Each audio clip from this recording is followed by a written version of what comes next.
परम पूज्य बाबा साहब डॉक्टर भीमराव अंबेडकर जी ने कहा है, इसीलिए कहा है कि शिक्षित बनो।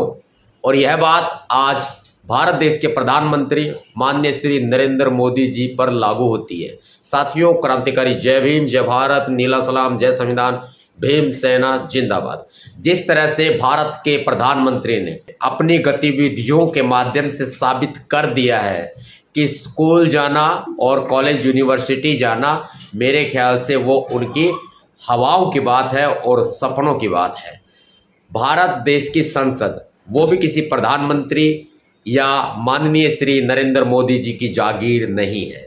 उसके बावजूद भी संसद के द्वारा दिए गए तमाम अधिकारों का दुरुपयोग करते हुए प्रधानमंत्री श्री नरेंद्र मोदी जी ने भारत की संसद से ऊपर उठकर, कहीं ज्यादा ऊपर उठकर, राष्ट्रपति भवन को लांघकर सीधा माननीय सर्वोच्च न्यायालय में पहुंचकर उस पर दबाव बनाने का एक गलत कार्य किया है।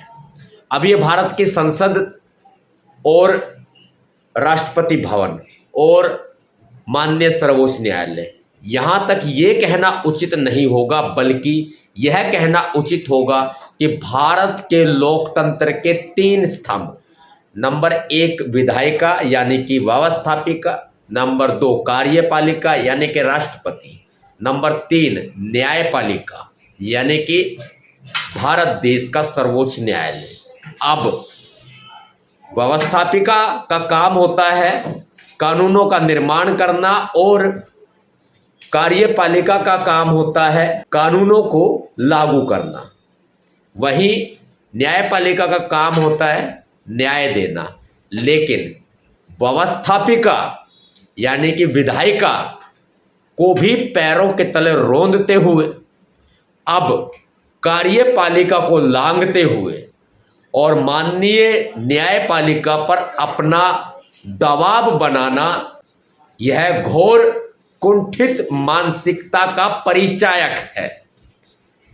मतलब आप समझ रहे हैं। माननीय CJI chief justice of India Shri DY Chandrachud के घर पर बिना बुलाए मेहमान की तरह पहुंच जाना और पूजा में उनके साथ और उनकी पत्नी के साथ हाथ जोड़कर खड़े हो जाना, यह साबित करता है कि यह बिन बुलाए मेहमान जबरदस्ती न्यायपालिका पर अपना कब्जा जमाने का प्रयास कर रहे हैं।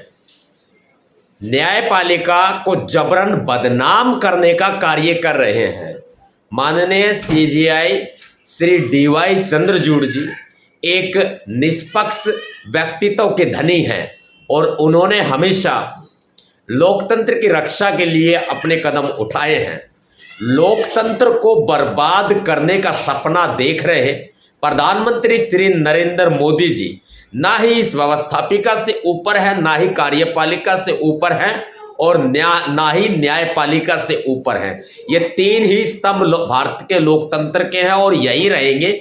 चौथा स्तंभ जबरन थोपा गया जो मीडिया है। मीडिया निष्पक्ष नहीं है, मीडिया निष्प्रभावी हो चुकी है, मीडिया लोकतंत्र के नाम पर धब्बा हो चुकी है, मीडिया श्री नरेंद्र मोदी जी की गुलाम हो चुकी है और इस मीडिया ने पूरे देश को बेचकर खाने और खिलाने में अपनी अहम भूमिका निभाई है। इस मीडिया का तो हम बायकॉट करते हैं, खुला बहिष्कार करते हैं। मीडिया का काम है बिका हुआ समाचार, बासी समाचार चलाना और उसका हम खुला बहिष्कार करते हैं। हम विरोध करते हैं माननीय श्री प्रधानमंत्री जी के उस कदम का जो कि कदम लोकतंत्र को कुचलने के बराबर है।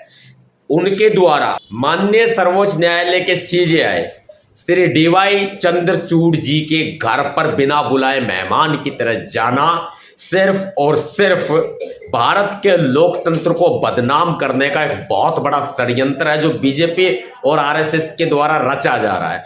इतिहास उठाकर देख लीजिए, ऐसा कौन प्रधानमंत्री है जो कि माननीय सर्वोच्च न्यायालय CJI के घर पर जबरदस्ती जा करके उनके पारिवारिक समारोह में शामिल होकर और सोशल मीडिया पर यह फोटो डालता है कि मैं वहां पहुंचा हूं, मैं वहां गया हूं। और ये काम करने वाले भारत के प्रधानमंत्री श्री नरेंद्र मोदी जी है। मुझे ये कहते हुए कतई अफसोस हो रहा है कि आज भारत का संविधान गलत हाथों में है। क्रांतिकारी जय भीम, जय भारत, नीला सलाम, जय संविधान, भीम सेना जिंदाबाद।